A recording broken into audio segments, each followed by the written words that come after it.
আজ থেকে আমরা একটা সম্পূর্ণ নতুন চ্যাপ্টার শুরু করব এই তোদের সেমিস্টার 2 তে। It is called substitution reaction. Substitution reaction. Substitution reaction উচ্চ মাধ্যমিকে একটু পড়া হয়েছে, ফলে অল্প একটু নলেজ আছে। তো এটাকে এইভাবে লেখা হয় এসএন, দুটোই বড় হাতের লেটার, কিন্তু এসটা সাইজে বড়, এনটা সাইজে ছোট, এসএন। এখন সাবস্টিটিউশন রিঅ্যাকশন কার হয় না, একটা সাবস্ট্রেটে কোনো একটা ফাংশনাল গ্রুপ, যাকে আমরা বলবো লিভিং গ্রুপ, মানে ধর এরকমই একটা Rx general structure of any alkyl halide, এটাকে বলবো একটা অ্যালকিল হ্যালাইডের জেনারেল স্ট্রাকচার, তাকে যদি কোনো নিউক্লিওফাইল দিয়ে অ্যাটাক করানো হয় তখন RNU ঢুকে যায়, X মাইনাসটা বেরিয়ে যায়। So it is one kind of substitution reaction. ধর আমরা যদি এরকম করে বলি যে উচ্চ মাধ্যমিকে পড়া ROH প্লাস হাইড্রোজেন ব্রোমাইড দিলে তৈরি হয় RBr প্লাস জল, এইটা একটা সাবস্টিটিউশন রিঅ্যাকশন। বা যদি আমরা এরকম করে বলি RCl কে I মাইনাস দিয়ে অ্যাটাক করলাম, it is converted to Ri plus Cl minus, it is also one kind of substitution reaction. তাহলে আমরা একটা কোনো ফাংশনাল গ্রুপকে অন্য কিছু দিয়ে সাবস্টিটিউট করছি, মানে পরিবর্তন করছি, তাকেই বলা হবে সাবস্টিটিউশন রিঅ্যাকশন। Substitution reaction. এখন এই সাবস্টিটিউশন রিঅ্যাকশনকে কয়েকটা ভাগে ভাগ করা যায়। সেই ভাগগুলো কি? একের দাগে আমরা অলরেডি জানি SN1 লেখা স্টাইলটাতে SN1, দুয়ে লিখবো SN2। তাহলে এই দুটো মেন ক্লাসে ভাগ করা যায়। একটা হচ্ছে SN1, SN1 এর পুরো নাম হচ্ছে substitution, N for nucleophilic, nucleophilic, 1 কে বলা হবে ইউনিমলিকিউলার। তাহলে কি হলো? সাবস্টিটিউশন নিউক্লিওফিলিক ইউনিমলিকুলার, এটাকে বলবো SN1। তাহলে সিমিলারলি SN2 এর নাম কি হবে না, সাবস্টিটিউশন নিউক্লিওফিলিক, এটাকে বলবো বাইমলিকুলার, বাইমলিকুলার SN2। এই ইউনিমলিকুলার, বাইমলিকুলার এগুলোর কি মানে আমরা ডিটেইলসে ডিসকাশন করব। বেশ, তাহলে আমরা প্রথমেই চলে আসি, আমরা শুরু করে দেই যে SN1। একটু ধীরে ধীরে কিন্তু আমরা পড়বো, কারণ এইটা খুব ইম্পর্টেন্ট চ্যাপ্টার, এই সম্বন্ধে আমাদের একটা ডিটেইলস নলেজ থাকাটা খুবই জরুরি। তাহলে আমরা প্রথমে কি পড়বো? SN1 reaction. এখন SN1 রিঅ্যাকশন ধর এরকমই একটা যদি আমি বলি যে ROH, একে আমরা যেটা বললাম হাইড্রোজেন ব্রোমাইড দিলাম, it is converted to RBr plus জল, এরকম একটা রিঅ্যাকশন। এখন এই রিঅ্যাকশনে এটা হচ্ছে কি সাবস্ট্রেট, এটাকে বলা হবে সাবস্ট্রেট। আচ্ছা, যেটা তৈরি হলো ইট ইজ কল্ড প্রোডাক্ট। এই রিঅ্যাকশনে Br মাইনাস কে বলা হবে নিউক্লিওফাইল, নিউক্লিওফাইল। এই যে জল বেরিয়ে গেল, এটাকে বলবো আমরা লিভিং গ্রুপ। তাহলে যে কম্পোনেন্ট গুলো এলো তাকে জেনারেল এইভাবে লেখা যায়, মানে যদি আমরা এরকম জেনারেল লিখি যে Rl প্লাস Nu মাইনাস সমান, এরকম করে লিখবো Nu প্লাস L মাইনাস। তাহলে এটা একটা সাবস্ট্রেট, এটা নিউক্লিওফাইল, এটা প্রোডাক্ট, এটা হচ্ছে লিভিং গ্রুপ। এইভাবে আমরা ক্লাসিফিকেশন করলাম। তো নিউক্লিওফাইল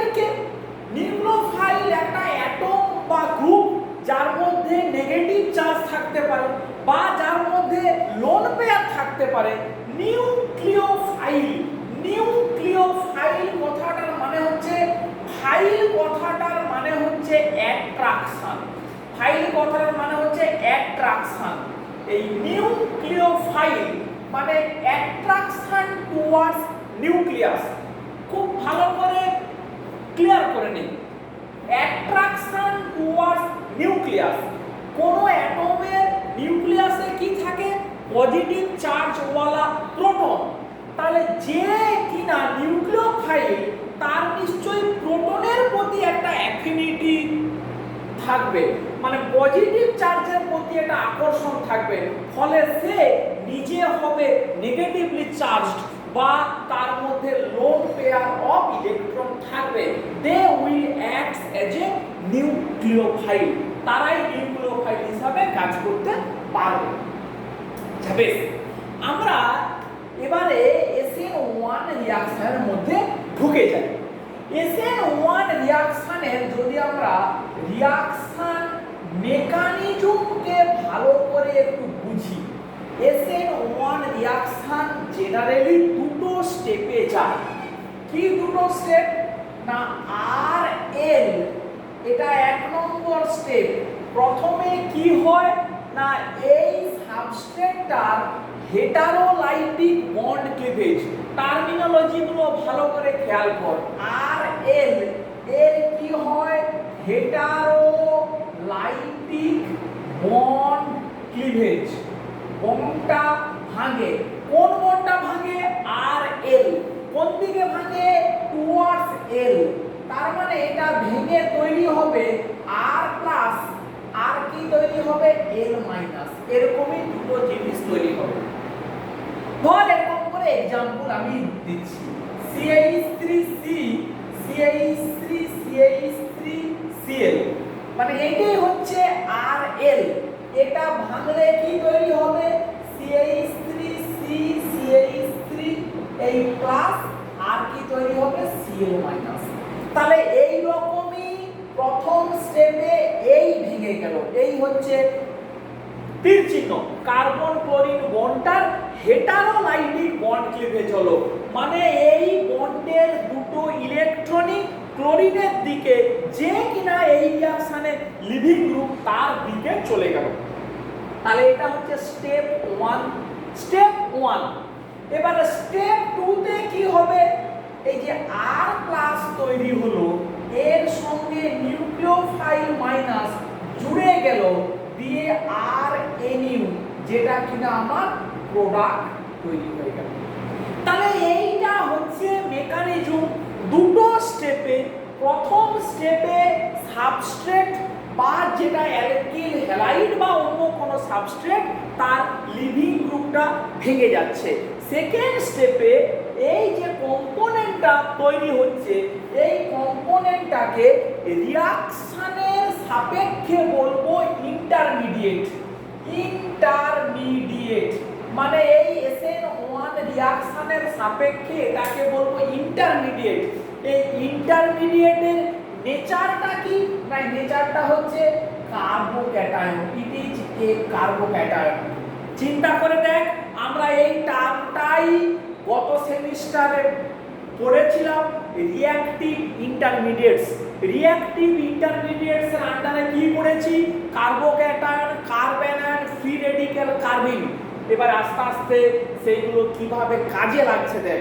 তাহলে এই রিঅ্যাকশনে, এই সাবস্টিটিউশনের SN1 রিঅ্যাকশন, এই রিঅ্যাকশনের রিঅ্যাকশন ইন্টারমিডিয়েটটাকে একটা কার্বোক্যাটায়ন।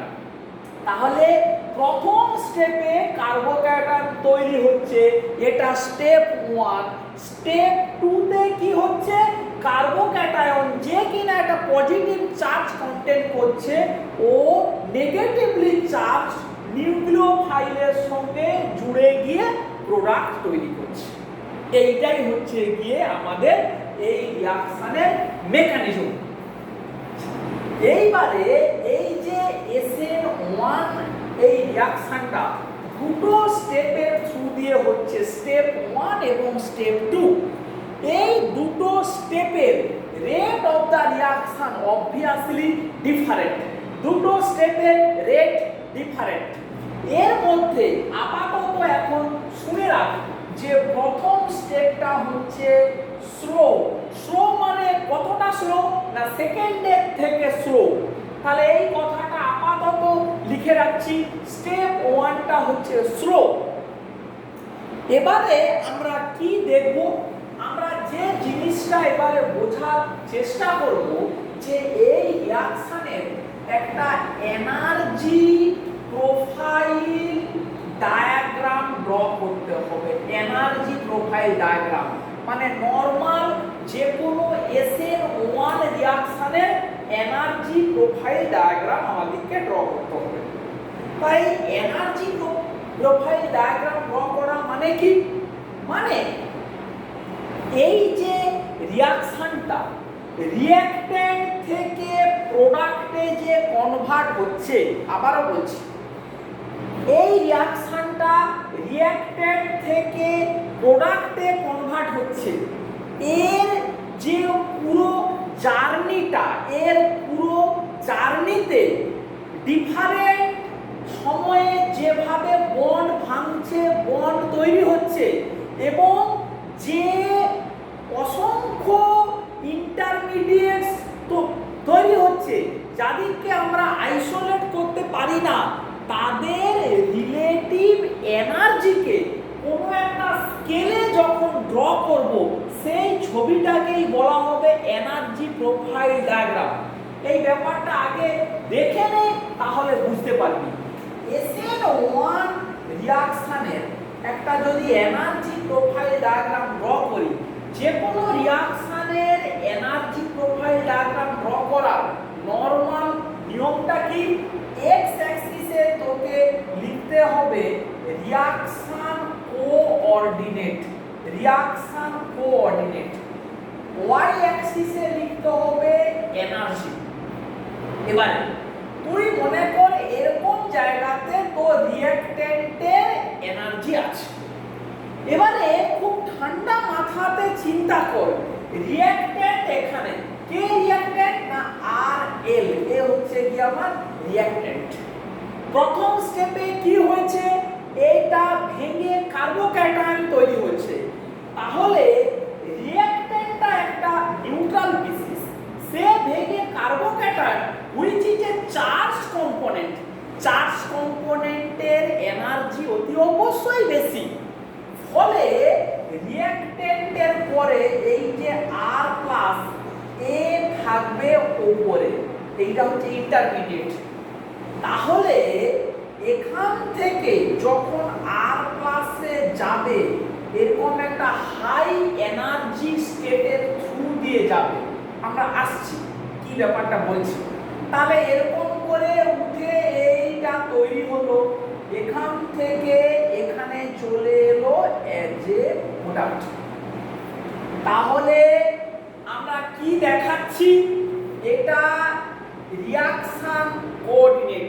রিঅ্যাকশন কোঅর্ডিনেট মানে কিন্তু কোনোভাবেই টাইম নয়। অনেকে ভাবে বোধহয় এটা সময়, টাইম, টাইম কিন্তু নয়। রিঅ্যাকশন কোঅর্ডিনেট মানে হচ্ছে রিঅ্যাকশনের যাত্রাপথ। এই রিঅ্যাকশনের যাত্রাপথ রিঅ্যাকট্যান্ট থেকে প্রোডাক্ট, তার ইন্টারমিডিয়েট, তারা যে ডিফারেন্ট এনার্জি স্টেটে বিলং করে সেই এনার্জি স্টেটটাকে যদি ড্র করি, যে গ্রাফটা তৈরি হবে it is called energy profile diagram. বেশ, এবারে প্রথমে আসি, রিঅ্যাকট্যান্ট যখন ইন্টারমিডিয়েট কার্বোক্যাটায়নে কনভার্ট হচ্ছে, রিঅ্যাকট্যান্ট যখন কার্বোক্যাটায়নে কনভার্ট হচ্ছে, সে একটু হাই এনার্জির থ্রু দিয়ে আসবে, এরকম একটা স্টেটের থ্রু দিয়ে আসবে। এই যে হাই এনার্জি স্টেট, এটাকে বলা হয় transition state, TS, transition state, transition state.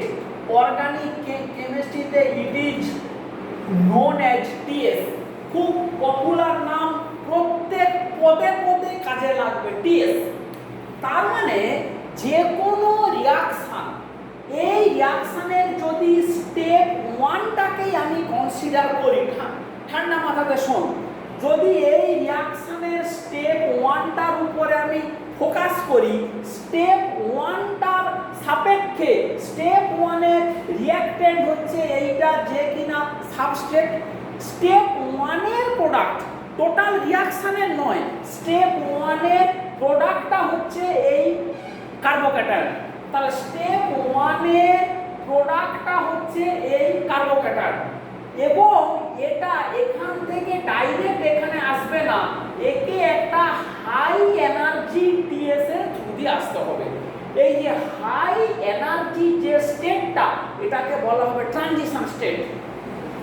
এইখানে এই রিয়াকশনে ট্রানজিশন স্টেটের নেচারটা কি না, এটা হচ্ছে সাবস্ট্রেট, এটা হচ্ছে ইন্টারমিডিয়েট, যেখানে পুরো বন্ডটা ভেঙে গেছে।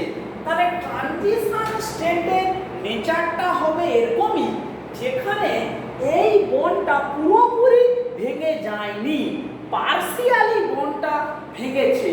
পার্সিয়ালি বন্ডটা যখন ভাঙবে সেটাকে এরকম করে আমরা লিখবো আর এল ডট ডট, তখন এই এলটা হবে ডেল মাইনাস, এই আরটা হবে ডেল প্লাস, এবং ট্রানজিশন স্টেটকে লেখার নিয়ম হচ্ছে এই ট্রিপল বন্ডের মধ্যে ওপরে একটা হ্যাশট্যাগ দিলেও দিতে পারিস, না দিলেও দিতে পারিস। তাহলে এইটা কি না ট্রানজিশন স্টেটের স্ট্রাকচার। ট্রানজিশন স্টেটকে কিন্তু আইসোলেট করা যায় না, কোন রিঅ্যাকশনের TS can not be isolated, এই কথাগুলো যেন মাথায় থাকে। তাহলে প্রথম কথা হচ্ছে এই রিঅ্যাকশনের ইন্টারমিডিয়েট হচ্ছে আর প্লাস, যাকে আমরা বলবো it is a complete carbocation. Transition স্টেটের নেচারটা দেখ, আর এর মাথায় পার্সিয়াল পজিটিভ চার্জ ডেভেলপ করছে, আর এর মাথায় পার্সিয়াল পজিটিভ চার্জ ডেভেলপ করছে, তখন এইটাকে বলবো incipient carbocation. Incipient carbocation, incipient কথাটার মানে হচ্ছে তোরা ইনসিপিয়েন্ট হাইড্রোজেনের কথা শুনেছিস, যাকে বাংলায় বলে জায়মান হাইড্রোজেন, মানে হাইড্রোজেন তৈরি হতে যাচ্ছে। সেরকমই ইনসিপিয়েন্ট কার্বোক্যাটায়ন মানে হচ্ছে যে স্পিসিসটা কার্বোক্যাটায়ন তৈরি হতে যাচ্ছে তার আগের অবস্থাটা হচ্ছে ইনসিপিয়েন্ট কার্বোক্যাটায়ন। তাহলে SN1 রিঅ্যাকশনের ট্রানজিশন স্টেটটা কি না it is R incipient carbocation. এবারে এই রিঅ্যাকশনের একটা অ্যাক্টিভেশন এনার্জি আছে, অ্যাক্টিভেশন এনার্জি, এটাকে বলা হয় কি অ্যাক্ট। অ্যাক্টিভেশন এনার্জির গল্পটা কি? অ্যাক্টিভেশন এনার্জির কনসেপ্টটা হচ্ছে কোনো রিঅ্যাকশন যখন প্রসিড করে মলিকুলগুলোর মধ্যে কলিশন হয়, সেই কলিশন হওয়ার ফলে মলিকুলটা যখন প্রোডাক্টে কনভার্ট হয়, ডাইরেক্টলি প্রোডাক্টে কনভার্ট হয় না, সে এনার্জি গেইন করে হাই এনার্জি ট্রানজিশন স্টেটে যায়, এবং এই সাবস্ট্রেট এবং হাই এনার্জি ট্রানজিশন স্টেটের মধ্যে যে এনার্জি ডিফারেন্স, তাকেই বলা হয় ট্রানজিশন স্টেট। মানে এই যে এনার্জি গ্যাপ, এই কনসেপ্টটা একবার শুনলি যেন সারা জীবন আমৃত্যু মনে থাকে যে অ্যাক্টিভেশন এনার্জির কনসেপ্টটা কি। অ্যাক্টিভেশন এনার্জির কনসেপ্টটা তাহলে কি দাঁড়ালো? রিঅ্যাক্ট্যান্ট এবং ট্রানজিশন স্টেটের মধ্যে যে এনার্জির difference, that is called E act. Activation এনার্জির গুরুত্ব কি? অ্যাক্টিভেশন এনার্জির গুরুত্ব হচ্ছে এই সাবস্ট্রেট, এই যে ইন্টারমিডিয়েট কার্বোক্যাটায়নে কনভার্ট হতে হলে একে এই এনার্জি মিনিমাম এতটা এনার্জি গেইন করতে হবে, তবেই এতে কনভার্ট হতে পারে। বা একটু ঘুরিয়ে যদি আমরা বলি, আমরা একটা মলিকুল নিয়ে দেখাচ্ছি, কিন্তু বাস্তবে রিয়াকশন তো একটা মলিকুল নয়, কিছুটা পরিমাণ সাবস্ট্রেটের উপরে হয়। তাহলে তাতে কত মলিকুল থাকে? অ্যাভোগাড্রো সংখ্যার একটা পার্সেন্টেজ মানে 6.023 × 10⁻23 ইন্টু সাম এক্স ফ্যাক্টর। তাহলে অত মলিকুলের মধ্যে যে সমস্ত যত মলিকুল, ওর যত পার্সেন্ট মলিকুল এই এনার্জিটা গেইন করতে পারে, তারাই কার্বোক্যাটায়নে কনভার্ট হবে, বাকিরা কিন্তু কনভার্ট হতে পারবে না। তাহলে ট্রানজিশন স্টেট থিওরির গল্পটা উচ্চ মাধ্যমিকের বইতেও আছে, এবারে সময় হয়েছে আবার বইটা খুলে পড়বি। Transition state theory, all molecules do not lead to the product. সমস্ত মলিকুল কখনোই প্রোডাক্টে কনভার্ট হয় না। যারা যারা অ্যাক্টিভেশন এনার্জি ব্যারিয়ারটা ক্রস করতে পারবে, তারাই প্রোডাক্টে কনভার্ট হতে পারবে। মানে খানিকটা এরকমই, একদল ছাত্রছাত্রী মনে কর শুশুনিয়া পাহাড় বা অযোধ্যা পাহাড়ে ঘুরতে গেছে, পাহাড়ের ওপাশের গ্রাম যদি আমাকে যেতে হয়, তাহলে পাহাড়টা ডিঙোতেই হবে। তাহলে সবার নিশ্চয়ই ক্ষমতা নেই পাহাড়টা ডিঙোনোর। যারা শক্ত সামর্থ্য চেহারা, যাদের শরীরে এনার্জি আছে, তারা সহজেই পাহাড়টা ডিঙোলে তবেই পাহাড়ের ওপাশে যেতে পারবে। যাদের শরীরে ক্ষমতা নেই, যারা দুর্বল, তারা ওই পাহাড়টা ডিঙোতে পারবে না, তারা এই পাশেই থেকে যাবে। একদম প্রকৃতির নিয়ম, সোজা সাপটা কথা। তাহলে কি দাঁড়ালো? ব্যাপারটাকে যদি আবার একটু অন্যভাবে চিন্তা করা যায়, সমস্ত রিয়াকশন ইন্ডিভিজুয়াল, মানে ডিফারেন্ট রিয়াকশনের অ্যাক্টিভেশন এনার্জি ডিফারেন্ট। অবভিয়াসলি সব রিয়াকশনের অ্যাক্টিভেশন এনার্জি কখনোই সমান নয়। এবারে কোন রিয়াকশনের প্রোডাক্ট কত বেশি হবে, বা রিয়াকশনটা কতটা ফাস্টার হবে না কতটা স্লোয়ার হবে, সেটা ডিপেন্ড করে কার উপরে? এই গ্যাপটা কতটা কম বা বেশি হবে। খুব সহজ কথা, ঠান্ডা মাথাতে ভাব। একদম ফান্ডামেন্টাল মানে কেমিস্ট্রি গুলো কিন্তু ডিসকাশন হচ্ছে। কোন রিয়াকশন বলি না, এই রিয়াকশনটা খুব ফাস্ট, এই রিয়াকশনটা খুব স্লো, একটা কোনো রিয়াকশন চোখের পলকে হয়ে যায়, কোনো রিয়াকশন হতে 1 সপ্তাহ 1 মাস সময় লাগে। এর সমস্ত উত্তর কোথায় লুকিয়ে আছে? Activation energy, E act. যে রিয়াকশনের ই অ্যাক্ট মানে এই গ্যাপটা যত কম, তত তার বেশি সংখ্যক রিঅ্যাক্টেন্ট মলিকুল সহজেই ইন্টারমিডিয়েট এবং করেসপন্ডিং প্রোডাক্টে কনভার্ট হবে। যে রিঅ্যাকশনের ই অ্যাক্ট যত বেশি, মানে এই গ্যাপটা যত বেশি, তত তার এটা ডিঙিয়ে, এটা ক্রস করে এদিকে আসতে কত কষ্ট হবে, বা কি বলবো, সেই রিঅ্যাকশনের রেট তত স্লো হবে। আমরা কিন্তু একদম ফান্ডামেন্টাল গোড়ার কথাগুলো বলছি। তাহলে একটা SN1 এর ফান্ডামেন্টাল কথাগুলো কি দাঁড়ালো? রিঅ্যাকশনটা দুটো স্টেপে হয়। স্টেপ 1 এ অ্যালকিল আর মানে সাবস্ট্রেটের এই বন্ডটার হেটারোলাইটিক ক্লিভেজ হয়ে কার্বোক্যাটায়ন তৈরি হয়। সেকেন্ড স্টেপে কার্বোক্যাটায়নটা নিউক্লিওফাইলের সঙ্গে জুড়ে গিয়ে RNU বা প্রোডাক্ট তৈরি হয়। এই দুটো স্টেপের মধ্যে স্টেপ 1 ফার্স্ট স্টেপটা হচ্ছে স্লো। এবারে একটা কনসেপ্টে আসি, যে স্টেপটা স্লো সেটাকে বলা হয় RDS, rate determining step. RDS কথাটার ফুল ফর্ম হচ্ছে রেট ডিটারমাইনিং স্টেপ। আমরা ডিটেইলসে এটাকে ডিসকাশন করব পরের ক্লাসে। কোনো কেমিক্যাল রিঅ্যাকশন যদি মাল্টিপল স্টেপে হয়, একাধিক স্টেপে হয়, যদি এটা দুটো স্টেপে হচ্ছে, কোনো রিঅ্যাকশন তিনটে স্টেপেও হতে পারে, কে চারটে স্টেপেও হতে পারে, কিন্তু রিঅ্যাকশনের আলটিমেট রেট আমরা কিভাবে ডিফাইন করব?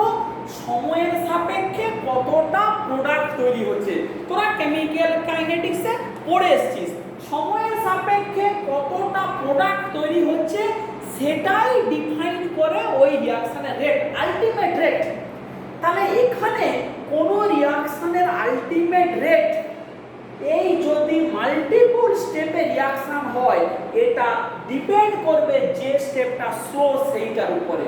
বা ঘুরিয়ে আমরা বলতে পারি, কোন রিঅ্যাকশন যদি মাল্টিপল স্টেপে হয়, ওদের মধ্যে যে স্টেপটা কম্পারেটিভলি স্লো বা স্লোয়েস্ট, যে স্টেপটা কম্পারেটিভলি স্লো বা slowest, that step will be called rate determining step.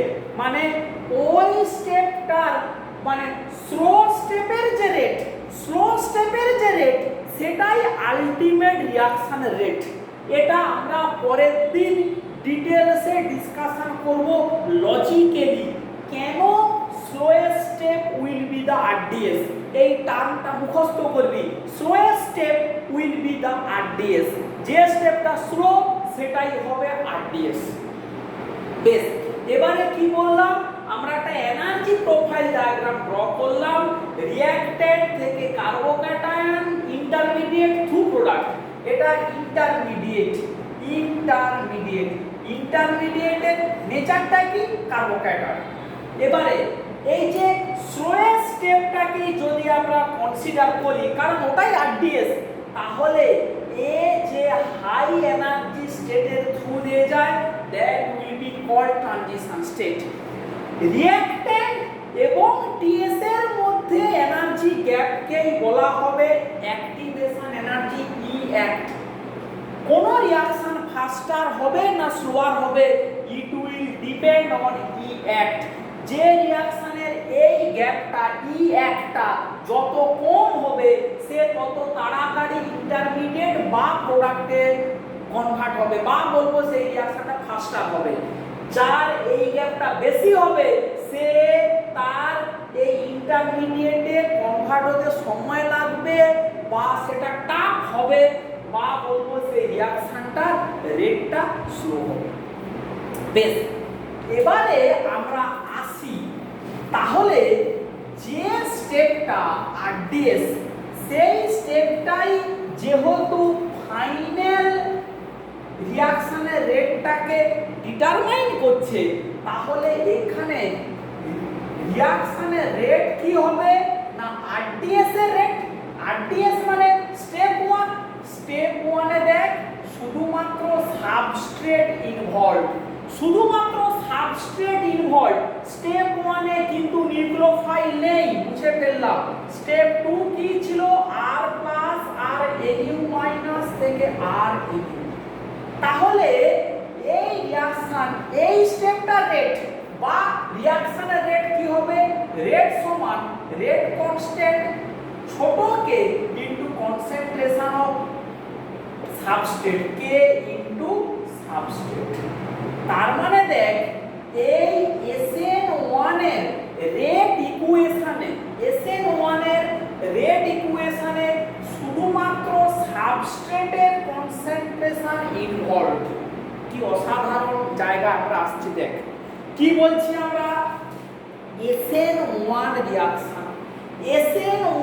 রিঅ্যাকশনের rate ইকুয়েশনে, রেট এক্সপ্রেশনে শুধুমাত্র সাবস্ট্রেটের কনসেন্ট্রেশন ইনভলভ, বা একটা মাত্র স্পিসিসের কনসেন্ট্রেশন ইনভলভ, সে কে? সাবস্ট্রেট।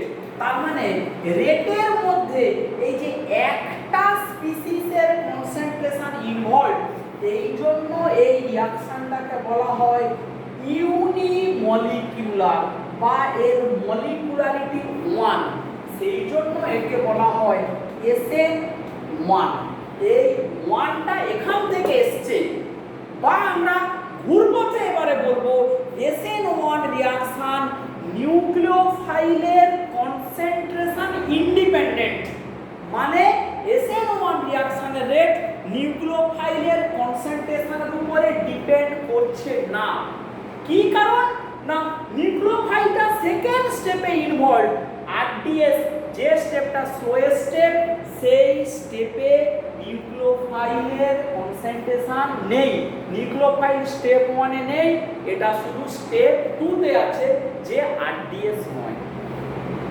তাহলে কি দাঁড়ালো পুরো ব্যাপারটা? আমরা এনার্জি প্রোফাইল ডায়াগ্রাম ড্র করলাম, আমরা ট্রানজিশন স্টেটের নেচারটা কেমন ড্র করলাম, এটা একটা যে ইনসিপিয়েন্ট কার্বোক্যাটায়ন সেটা সম্বন্ধে বললাম, ইনসিপিয়েন্ট কার্বোক্যাটায়ন, এবং এর রেট ইকুয়েশন সম্বন্ধে বললাম। আর একটা ছোট্ট জিনিস আজকে আমরা পড়ব, সাবস্ট্রেটটা যদি কাইরাল হয়, স্টিরিওকেমিস্ট্রি, সাবস্ট্রেটটা যদি কাইরাল হয় এবং অপটিক্যালি পিওর, সাবস্ট্রেট কাইরাল এবং অপটিক্যালি পিওর, তখন SN1 রিঅ্যাকশনে প্রোডাক্ট কিন্তু রেসিমিক প্রোডাক্ট হয়। ধর আমাকে বলল যে 1 ফিনাইল ইথাইল ক্লোরাইড এর আর আইসোমার, এর আমরা জল দিয়ে সলভোলিসিস করব। সলভোলিসিস মানে কি? জল মানে সলভেন্ট দিয়ে ব্রেক করা। তাহলে এটাকে যদি এমনি লিখি এরকম করে, এই রকমই দাঁড়ায়। এটা হচ্ছে নরমাল স্ট্রাকচার, একে সলভোলিসিস করলে হবে এরকমই, PH CH CH3OH। This reaction will go via SN1 mechanism।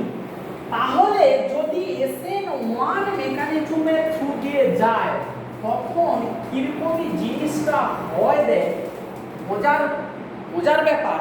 যেহেতু সাবস্ট্রেটটা কাইরাল এবং অপটিক্যালি পিওর, তাহলে আমি এরকম করে ড্র করব, PH এইটা Cl, এই ফ্লাইং ওয়েজে ড্র করাটা সুবিধাজনক। আর আঁকতে হবে 1, ফিনাইল হবে 2, অ্যান্টি ক্লকওয়াইজে আর, মানে এইচটা এখানে CH3, এটাকে মিলিয়ে নে 1 2 3 অ্যান্টি ক্লকওয়াইজ, এইচটা বিটা, এটা আর আইসোমার। তাহলে এইটা হলো আমার অপটিক্যালি পিওর সাবস্ট্রেট। স্টেপ 1 এ কি হবে? এটা ভেঙে বেরিয়ে যাবে। এটা ভেঙে বেরিয়ে যাওয়া মানে, যদি প্রথমে বোঝানোর জন্য ড্র করি, এইটা এই কার্বোক্যাটায়ন প্লাস কি তৈরি হবে? Cl-। এটা যেই কার্বোক্যাটায়ন তৈরি হলো, কার্বোক্যাটায়ন কি হয়? sp2 planer. তাহলে এই কার্বোক্যাটায়নের স্ট্রাকচারটা হবে কেমন? এই রকম, H এই CH3, এই ভ্যাকেন্ট বিতে প্লাস চার্জ, এই আমার sp2 প্লেনার কার্বোক্যাটায়ন এইভাবে হবে তৈরি। এবারে এর উপরে জল অ্যাটাক করবে, নিউক্লিওফাইল। তাহলে এটা হলো স্টেপ 1, হুইচ ইজ RDS, যে কিনা স্লো। এবারে স্টেপ 2 তে কি হবে? জল এখানে nucleophile, water is the nucleophile. মানে একটু এরকম করে আগে বুঝিয়ে দেই, আর প্লাসের উপরে রিঅ্যাকশন মেকানিজম যখন আমরা দেখাবো, জল অ্যাটাক করবে, করলে কি হবে? R O H H oxygen plus, এখান থেকে কে বেরিয়ে যায়? প্রোটন বেরিয়ে যায়, ফলে কি তৈরি হয়? আর OH অ্যালকোহল। এইরকম ভাবে মানে কার্বোক্যাটায়নে জল অ্যাটাক করলে আলটিমেটলি অ্যালকোহল হয়। এটা বোঝানোর জন্য এটা আর দেখানো হয় না, এটা আর দেখানো হয় না। মানে এরকম কিন্তু কেউ লিখবি না যে OH আছে বলে কেউ এরকম জল আর OH মাইনাস দিয়ে অ্যাটাক করালি না। OH মাইনাস মানে কিন্তু বেস বা অ্যালকালি, জলে কিন্তু অ্যালকালি নেই এখানে। জল মানে জল, জল মানে এইটা তৈরি হবে এখান থেকে অ্যালকোহল প্রোটন বের করে দিয়ে, এটা দেখানো হয় না ডাইরেক্ট এটা। এখন এই যে প্ল্যানার কার্বোক্যাটায়ন মানে PH মিথাইল H, এরা তিনটে বোর্ডের প্লেনে আছে। ভ্যাকেন্ট পির একটা লোক বোর্ডের উপরে একটা লোক বোর্ডের নিচে আছে। জলের ইকুয়াল প্রবাবিলিটি এই লোবের এদিকে অ্যাটাক করতে পারে, এই লোবের এদিকে অ্যাটাক করতে পারে। তাহলে লোবের ওপরে বা নিচে যদি অ্যাটাক করে তাহলে আমরা প্রোডাক্টের স্ট্রাকচারটা কিরকমই আমরা লিখতে পারি, এরকমই আমরা লিখতেই পারি। এই OH H এই CH3 অন্য একটা OH কে কিছু না রেখে এটাকে ইন্টারচেঞ্জ করে দেই HCH3, এরকম ড্র করতে পারি। বা এরকমই ড্র করতে পারি pH এই অ্যাবাভ দা প্লেনে OH, বিলো দা প্লেনে H HCH3 প্লাস pH এই এখানে H এখানে OH HCH3, এরকম দুটো প্রোডাক্ট ড্র করতে পারি। এই দুটোর মধ্যে কি সম্পর্ক? দে আর এনানসিওমার, তার মানে যে দুটো প্রোডাক্ট পাচ্ছি ইকুয়াল অ্যামাউন্টে রেসিমিক মিক্সচার। কি পেয়ে গেলাম? Racemic mixture. তাহলে SN1 রিঅ্যাকশনের বিউটি কি হলো? যদি সাবস্ট্রেটটা কাইরাল হয়, ভাষাগুলোর মধ্যে খেয়াল করবি, যদি সাবস্ট্রেটটা কাইরাল হয় এবং যদি রিঅ্যাকশনটা পিওর SN1 এর থ্রু দিয়ে যায়, তাহলে যে প্রোডাক্টটা পাবো the product will became racemic mixture, racemic mixture. ঠিক আছে, এইখান থেকে আমরা পরের দিন শুরু করব। আপাতত তাহলে এই SN1 এর ইন্ট্রোডাকশনটা এই পর্যন্তই। ঠিক আছে।